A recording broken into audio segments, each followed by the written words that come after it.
start recording this and then share my screen.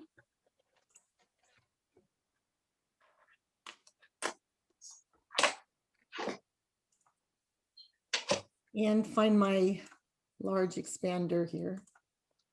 Here we go. Okay. So welcome to How to Unlock Your Child's Genius. I'm Dr. Marianne, founder of Step-by-Step Dyslexia Solutions. So I have been a public speaker, now international teacher trainer, because my training has gone to India and Africa. My curriculum's down there. It's in Canada. It's on the East Coast.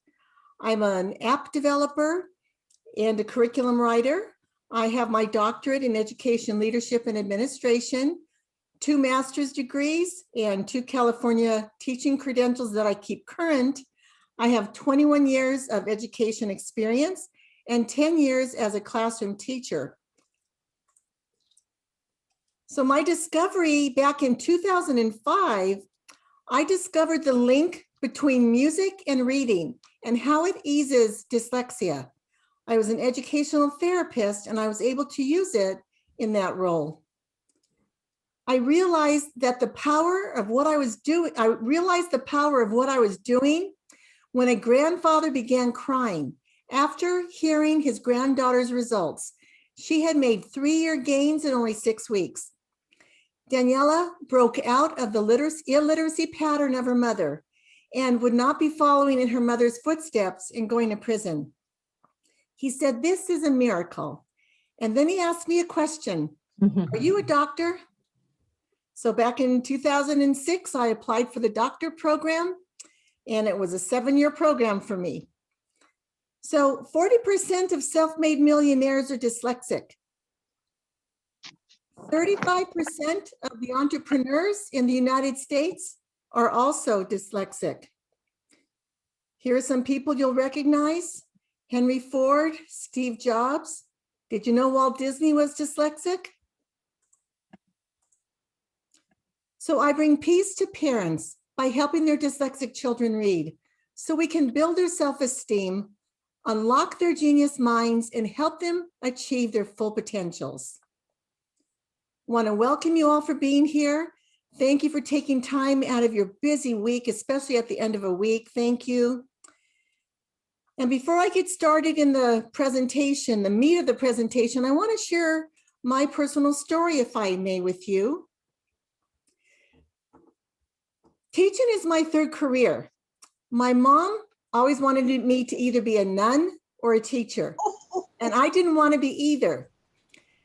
She used to tell me that an entrepreneur was someone that was unemployed, and rightly so, because my dad was in and out of jobs because of ill health due to diabetes. So I had my heart set on going to college, and mom and dad wanted me to go to college, but we were pretty broke. We had 7 kids in the family, so I put myself through college. I didn't know what I wanted to do with my English degree from UC Santa Barbara. So one of my friends recommended I try to be a buyer in retail, and I love shopping at Bullock's. And so they hired me to be in their assistant management program in the China and Crystal department. How beautiful is that? And then I quickly got promoted to be the shoe manager in Bullock's. And that led to other retail opportunities in the mall. But then after a year, I knew that path to being a buyer was kind of blocked for whatever reason. And I went to another career with General Dynamics, and I became a technical writer. First, they hired me as an administrative assistant because they saw that I had my degree and I had a lot of potential. But I quickly advanced to be an engineer writer, a technical writer, and then to a senior technical writer. I even took electronic classes, trying to just be promoted and be promoted. I was so goal-oriented. Well, I did meet my husband in this technical field. So I knew that the change of career was in God's plan. Will and I have been married for 31 years, and we have 3 wonderful children. It wasn't until I was volunteering in my kids' preschool where their director of the preschool recommended I take the CBEST and become a substitute teacher. And it was when I was subbing at the preschool and getting paid for being there, because I was there anyway, that I worked also in the mental health department, the Royal Mental Health in Covina. And that is what birthed that passion in my heart to work with those struggling kids. So when my kids were in kinder and first grade, I used to be a very involved room mom. And I saw how strategically those teachers were teaching reading, writing, and spelling. And I knew if they hadn't been strategically trained how to help those kids, they could set those kids on the wrong trajectory. So it wasn't until I joined in my second master's was when I learned about dyslexia. And one of my professors from Azusa Pacific recommended I join the International Dyslexia Association, of which I'm now board member in the Tri-County branch. And then in my own searches, I learned about Sam Orton and Anna Gillingham and their contribution to helping dyslexic kids read. And I also learned about music and its impact to help kids read. I joined a doctorate program, and it took me 7 years to earn that. I actually took a break my second year, and my husband and I purchased a Cold Stone franchise. So that's kind of a fun fact. I was going to try to break.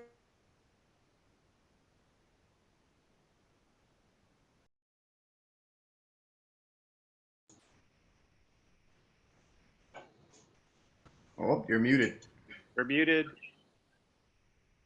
Marianne, you're muted. She can't hear because maybe she can hear. Marianne, you're muted. What was the last thing you heard? Cold Stone? Oh, okay. No, I wonder why that muted. I don't know. Okay. A collective mute, I think. I wonder if I'm still, okay. All right. Let me go back to my share here.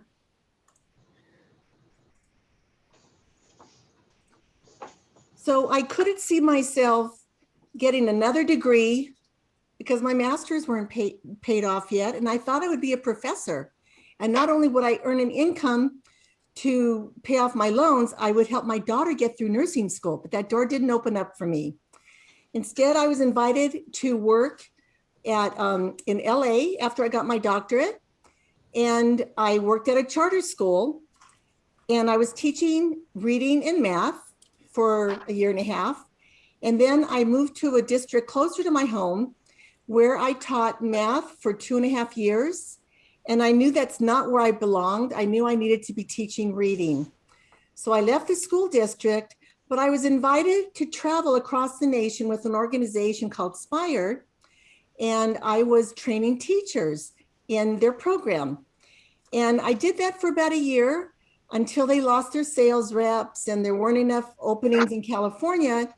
And fortunately, I had started a nonprofit. And by the time I left Spire, my nonprofit status was approved. So I just have a passion to help dyslexic children. And now I'm going to share with you how to unlock their genius. So what I use is an acronym of genius. Move through all this stuff. Oh, let me share. I had a paradigm shift this year.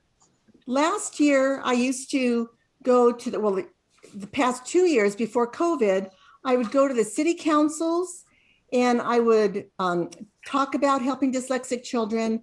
And when I would speak at the Rotary and Kiwanis, I would talk a lot about the dyslexic people of the past and the heroes, Alexander Graham Bell, Winston Churchill, Leonardo da Vinci, Albert Einstein. And then this year in 2021, I started meeting dyslexic adults who are geniuses and they're accomplishing so much. Christina Bakura is on our school board. I mean, she's on my nonprofit board and she is running for Miss California. I'll tell you her story a little bit later. But I started meeting other dyslexic adults. I met Roop. He is a tremendous entrepreneur, and I'll tell you more about him as well. And I met 3 other genius dyslexic people. David Weber has designed a reading program called Rover Reader. Lisa Fisher has a podcast channel, and Matthew Head is an engineer. He works with high performance cars. So my paradigm shift is dyslexia is not so much that learning disability, but a real difference. And we can unlock the genius of dyslexic people. So the problem is we weren't born with the reading brain like we were to see and hear. Reading is a man-made thing. And we were created with brain parts that will all work together to learn to read. But originally we were intended to learn apprentice style. So it was very hands-on and things were modeled for everybody. But with the Industrial Revolution and the new economy came our printing press. And that immediately locked out 20% of our people because there was a new standard for intelligence. And those 20% of the people, the dyslexic population, had a shroud of shame. So as a result, the kids' gifts are hidden because of their low self-esteem. They're feeling stupid. They're dropping out of high school and going to prison. And the home begins to be a battlefield. And it doesn't have to be that way. So when I share about unlocking the genius of the dyslexic mind, I'm going to use the acronym GENIUS. And if you want to take notes, you could share this with others and refer to it later. So the G stands for gifts. Do you recognize your child's gifts? Do they like being indoors, outdoors? I want to talk to you about reading. When dyslexic kids are reading, they experience a lot of anxiety. They'll often raise their hands to leave the classroom at reading time, and they won't volunteer to read typically. So what they're going to do is, if they've memorized words, they're going to give the resemblance of understanding how to read, but typically they glance and guess at words. So they're going to guess the beginning of the word and not the ending. They will struggle, and so their peers will want to help them out, and so their humiliation increases. And then if a teacher calls on them without them being properly prepared to read, that humiliation increases. The picture that I showed you earlier of that gentleman named Rook, he was a 3rd grader, and he was in a low reading group. And then in a couple of weeks, he moved into the lower reading group, finally to be moved into the lowest reading group. And he said he was so humiliated until one day someone had a bright idea, let's give him this test. And suddenly he shot up to the top of the gifted class. So that put him on a trajectory for success. And then we have a autistic boy who works with us as well, and he's a 4th grader. And now he raises his hand to read. His self-confidence has improved, and his mom says his anxiety has just diminished.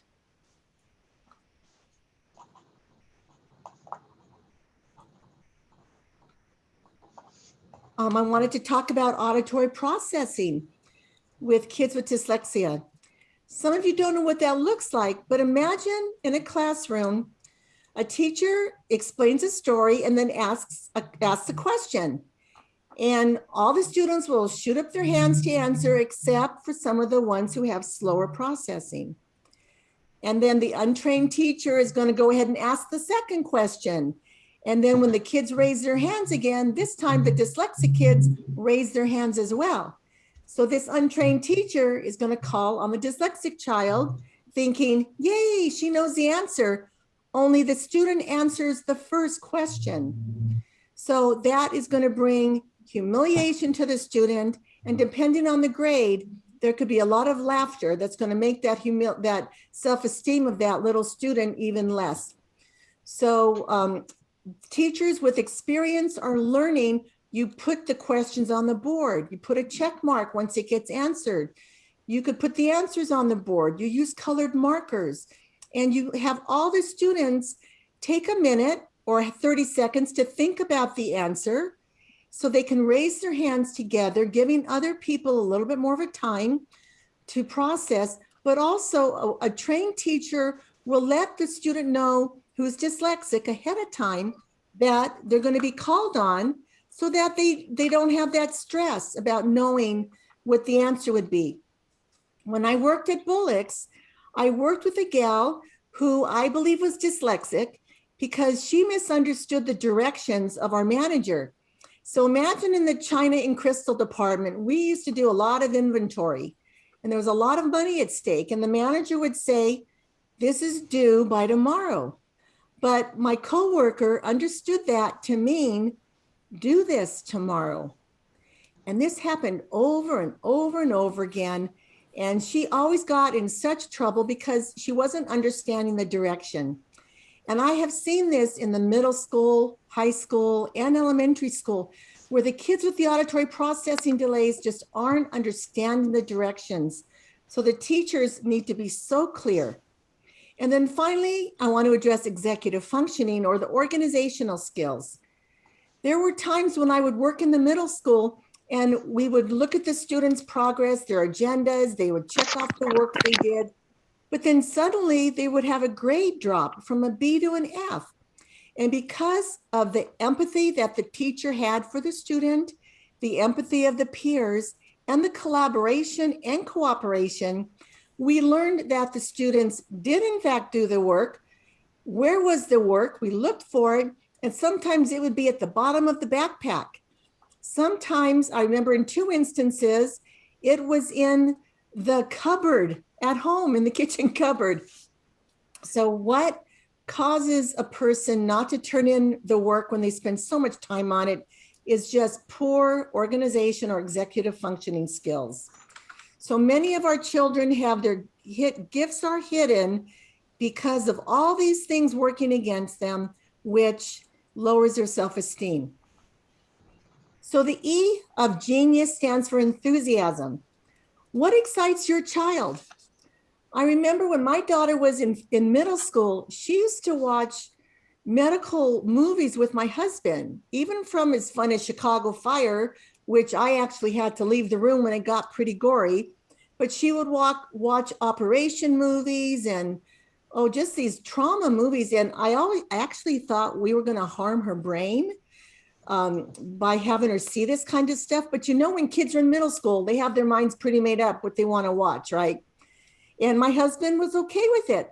So as it turns out, my daughter actually went into the medical field and she is working in neurotrauma at UCLA. I never did get that free tuition for her from Azusa Pacific, but she's been working for 3 years now at UCLA. And then I want to share the story of my son. When he was a little guy, he's now 29, but when he was a little guy, we would take him to Kaiser for his well checks. And after Kaiser, we would hang outside in Riverside and we'd watch the construction. They were always doing construction there. Are they still doing construction out there, you Corona Norco people? But they were- Yes, always. Oh my gosh. But he would love to watch the cranes, the digger trucks, the movers.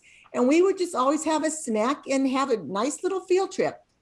Well, Richard went to college to get an engineering degree because he was always fascinated with Legos and building and engineering concepts, but he just couldn't pass that calculus 3.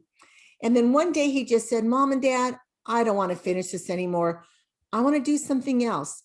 And I believe the Lord sent him a real divine appointment at his gym when he went to CrossFit. There was an owner of a crane business. So Richie's been operating cranes for over 2 years, and they really respect him because he's a boy of integrity, but also he has that engineering giftedness to him where he makes some really wise decisions. So I also remember when I worked in West Covina at the middle school. Webinar that I signed Oops. up for. So it's Hey, playing, so I can mute record yourself, it. please. So it's probably annoying, so I apologize. I Hi, might cut mute, it. And mute yourself, please, if you're not. So when I would work in the high school, I would see these girls come with this real gaudy makeup. It's on dyslexia. Okay, Yeah, it's what I really want to.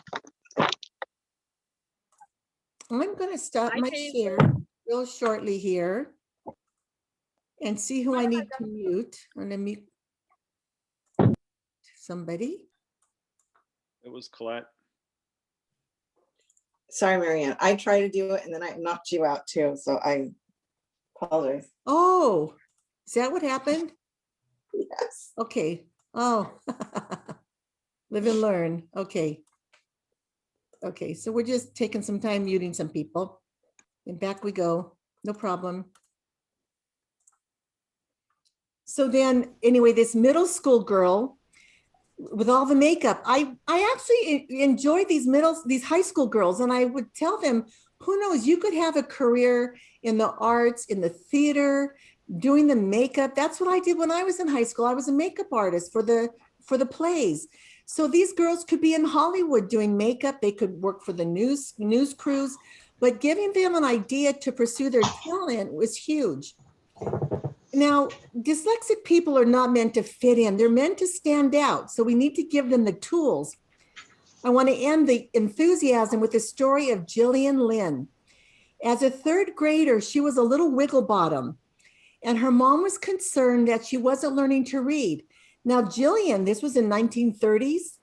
So her mom took her to the doctors and shared her concerns with the doctor. And the doctor said, Jillian, we're going to leave you in this room. I'm going to be right back. I'm going to just talk to your mom. So he turned the music on and he left the room. And then they looked in the window and Jillian was dancing. And he looked at her mom and he said, there's nothing wrong with Jillian. She's just a dancer. She needs to be moving when she's learning. And Jillian so her mom enrolled her in dance classes. And when she was 20, she was Sleeping Beauty in the Royal Opera House's musical. And then when Jillian was 50 years old, she was approached by two directors to be the lead choreographer of Phantom of the Opera and Cats. Now that gives me the chills. I don't know if that does to you or not, but imagine if her mother hadn't looked into her concerns and advocated for her daughter. Now, Jillian passed away in 2018 at the age of 93. Now, what a legacy she left for us.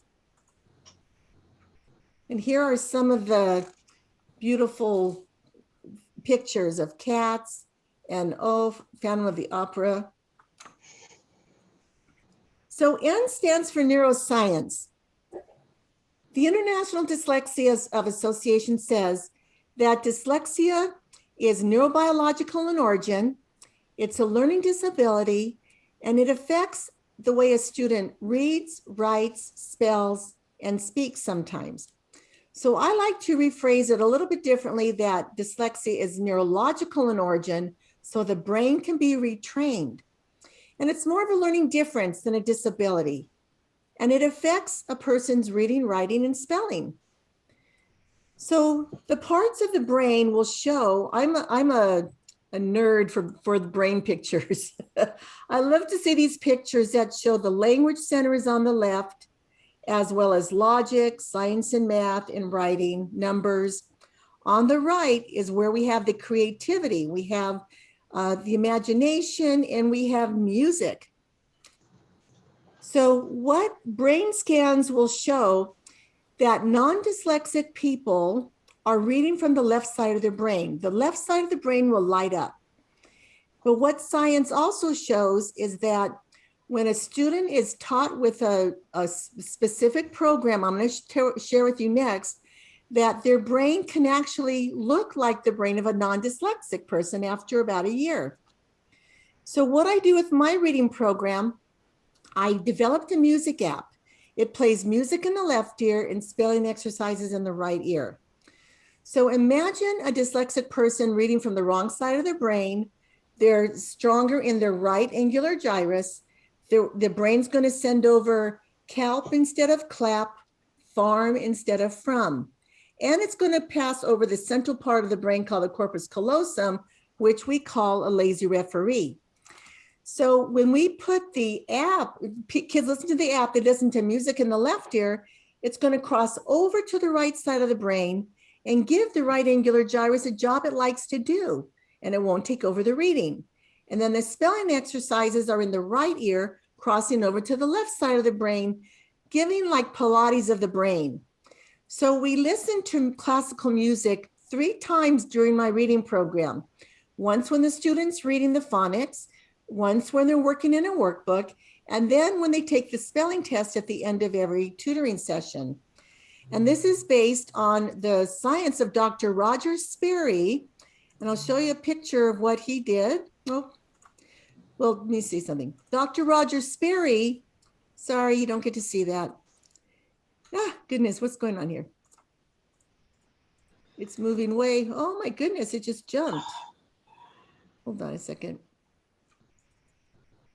This really jumped. I'm gonna stop my share.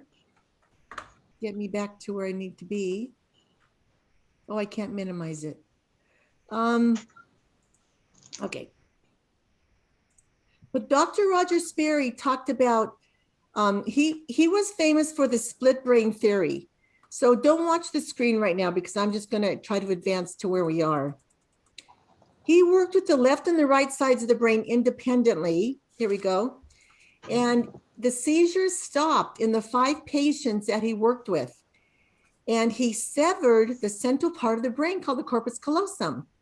And he said, we could work with the left and the right sides of the brain in concert or independently. And he said, if educators could take his scientific knowledge into the classroom and help some of these kids with word blindedness, he knew we could really help them. So Dr. Sperry won a Nobel Prize in 1980 when his research was done in the 1960s. Okay. So when I did my doctorate research, students came to me in the 10 to 20 percentile range down here. And we want them having, this was testing vocabulary. We want them to be average, right? After 12 weeks of intervention, I had 30 students. Those without the music achieved the 40 percentile range in vocabulary development. Those with the music achieved the 60 percentile range of vocabulary development. Now, I've seen this in vocabulary, which directly impacts their cognition and impacts comprehension. But I've also seen those gains in comprehension and reading fluency. But for my doctorate, I just took one specimen to measure. So we believe dyslexic children can learn to read in 6 weeks. It's more of, someone explained that I'm like the Tylenol. When someone has backaches, rather than going right to the chiropractor, they might want to take a Tylenol, see what they can fix before going to the chiropractor. So I developed a reading program, and I see that a music app in the reading program really work. The structure of a typical classroom is very difficult for dyslexic children who need more time to process, they need to move, and they need to ask questions. And I think the audience here already knows Walt Disney, Steven Spielberg, and Steve Jobs were dyslexic. But those of you listening to this webinar at a later date might not know Tom Cruise, Tim Tebow were also dyslexics. So dyslexic people are not meant to fit in, they're meant to stand out. And we need to look at it differently, that we need to unlock their genius. Dyslexia is a trait of genius. So I've had some students that I've been tutoring as well, and I've had parent testimonies saying, it's all coming for a second grader, it's all coming together for her. And writing's making sense. It's evident in everything she does, and her confidence is way up. And this little student is reaching 100 hours next week. I had a 4th grader who was only struggling in reading comprehension, but now his comprehension is at an A level, and he was with me about 70 sessions. I have a 6th grader who's in my practicum study, and he came to me at a 3rd grade reading level, and now he's getting a B+ in English. And then I have a second grader whose teacher is telling the parent, whatever she's doing, don't quit. It's helping him. And another second grader who is pretty new to me, but she's moving so fast through the program. Her mom said she's reading on her own. So happy. So, you know what? It skipped a lot of stuff. It skipped the end. Sorry. Let me see. I've never had this kind of problem.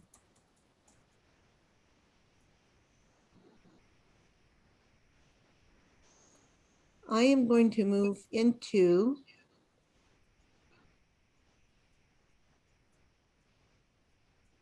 I have some simulations here I wanted you to see. So I is for innovation. So we did N was neuroscience. I is for innovation. There's 4 areas where dyslexic people excel: in entrepreneurship, in engineering, architecture, and theater.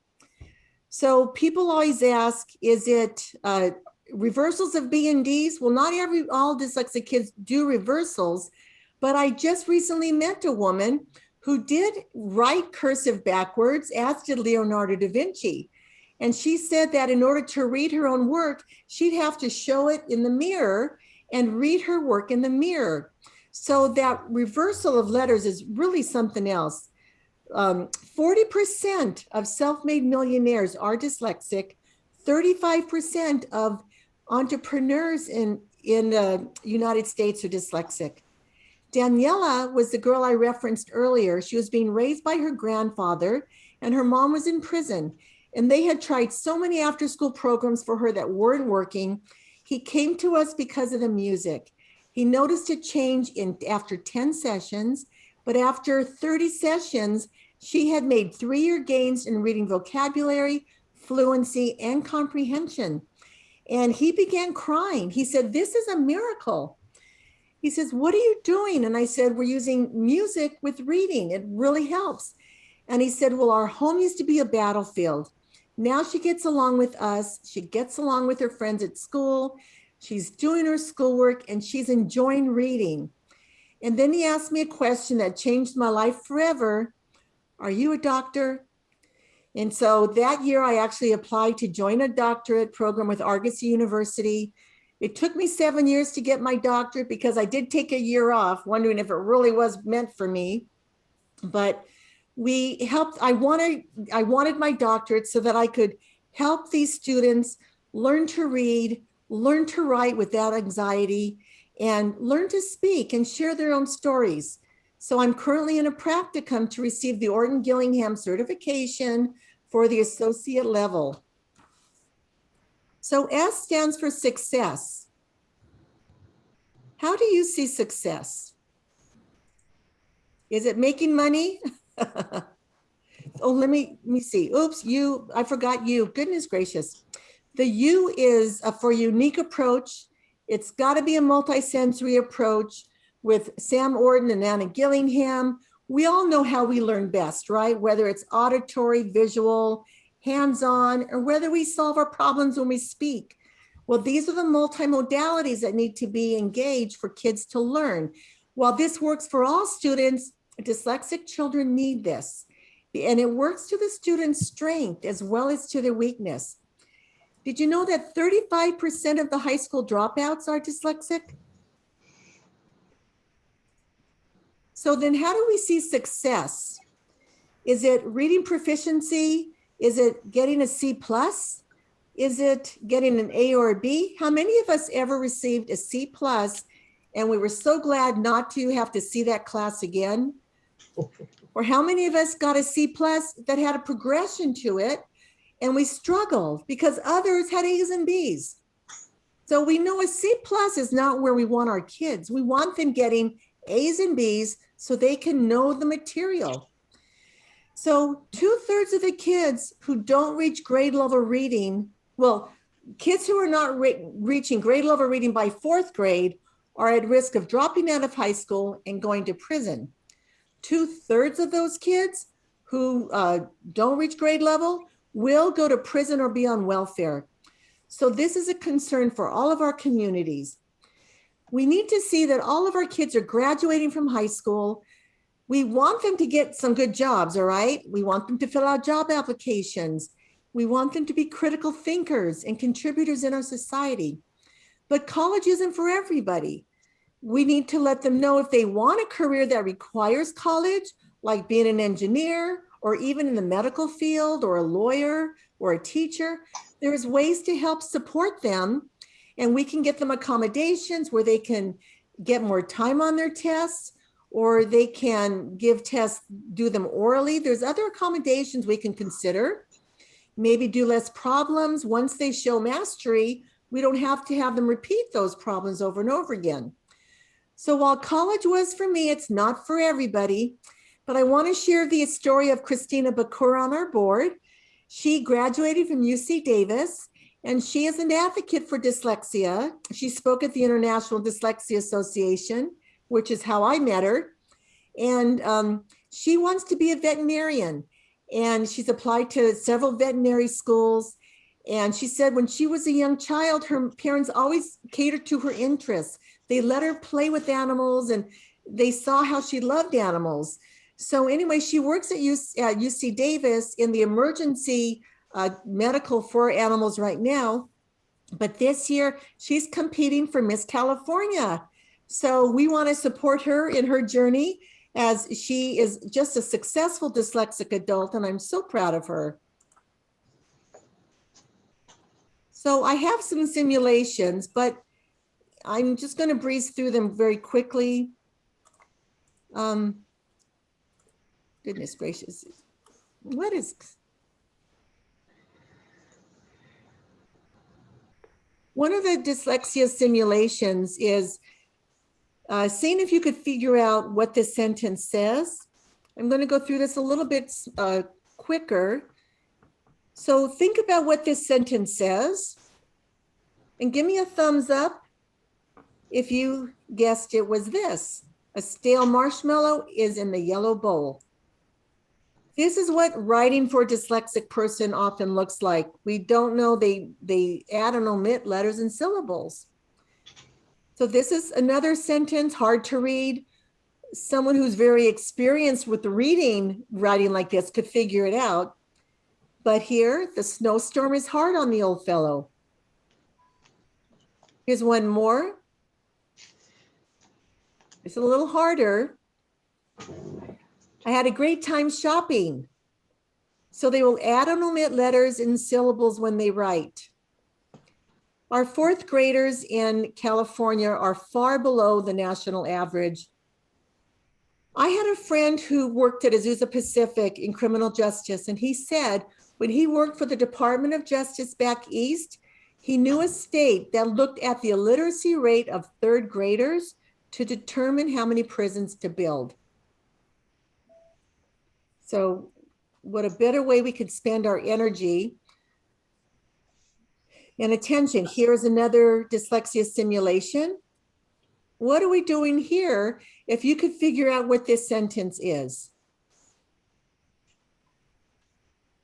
So we changed every T to a D.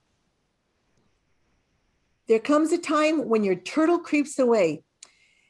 A lot of times word games are very hard for dyslexic children. Crossword puzzles.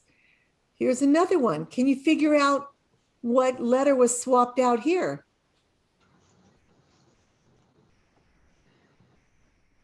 Where did the cute kite come from? We changed every E to an I.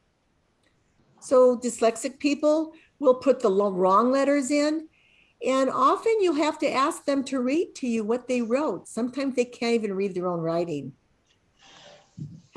Have a look at these 4 sentences that were written by 4 different ages of people. Can you think about what the sentence really is? Notice this 40-year-old person here, how he spelled ocean. The 6th grader spelled it okay, but this 6th grader didn't. See, all the letters, the words are spelled differently. Every child is so unique. The sentence is the clam sat on the bottom of the ocean. So one of the screens I give students is I give them sentences that have unfamiliar words that they have to sound out. Here's another sample of a sentence you can give.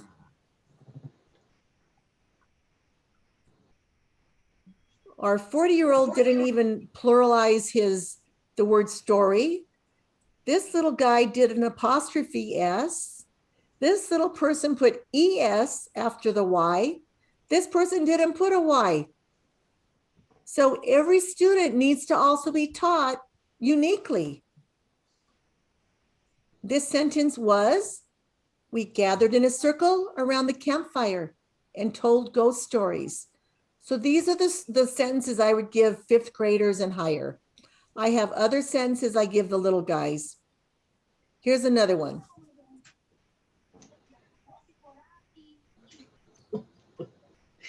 You could figure out what this sentence is. Look at this. The word they spelled correctly. The word they not spelled correctly. The word they not spelled correctly. So even sight words like that. But you'll see punctuation is lacking and capitalization is lacking in the writing of dyslexic children. So this one is, they rushed into the cottage in the nick of time. This is what dyslexia looks like in the workplace.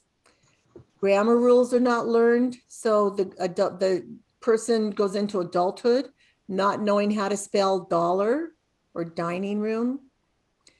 So this is just letting you know I'm a lifelong learner, as I'm sure a lot of us are. When I receive the Orton Gillingham certification, I will be able to teach teachers at the end of the year who require that certification. I want to show you my little student who's a second grader. This was her pre-test writing, and look how she's writing today. And look how happy she is. She's made some great progress. Flowers, look how she spelled it there. Look how she spells flowers. And she's capitalizing her name. She spelled Anne correctly. I'm so proud of her. So she hits 100 sessions next week. And this is what success looks like. Other happy kids that I've tutored, they're engaged, and you change it up a lot. This is where it jumped. So do I have permission to share what I'm doing? Give me a thumbs up if I could share with you the next steps. So I have a 9-step reading program.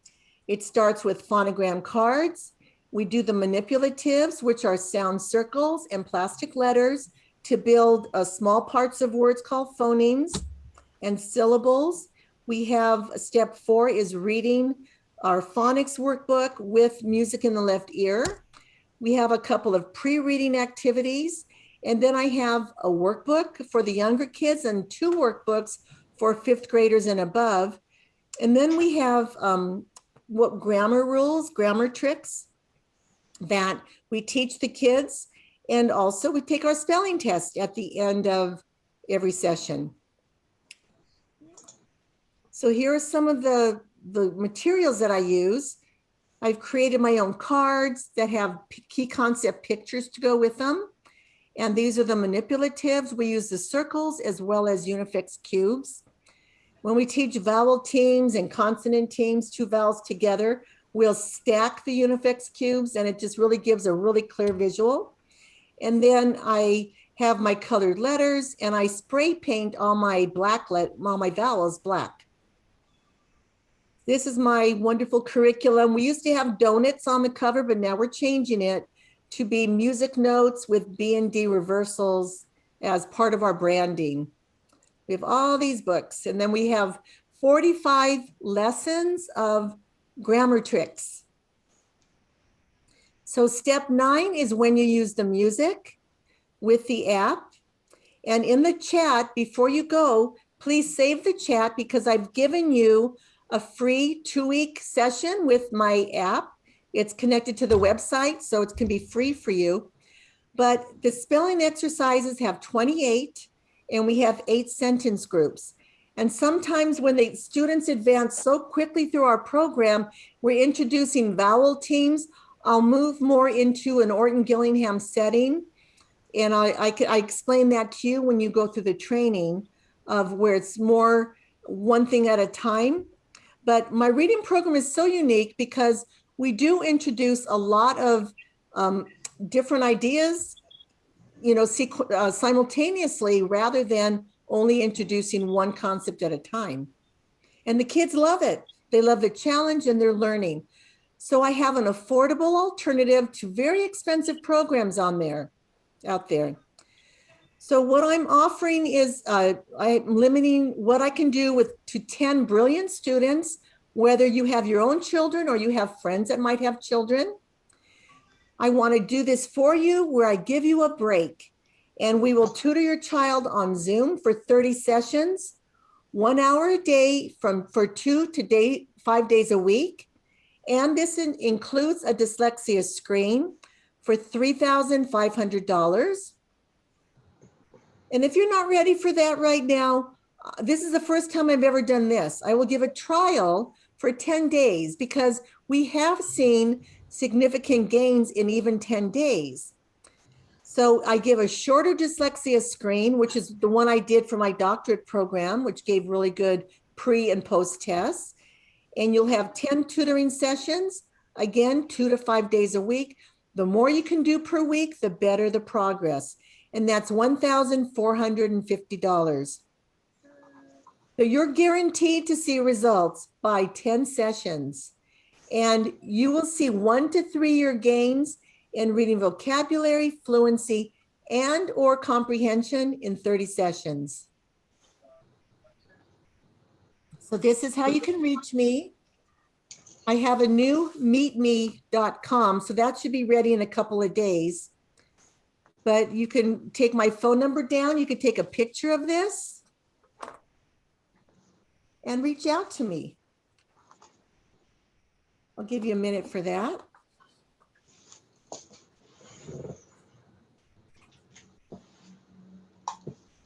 And I'm going to be here for some time if you guys have any questions.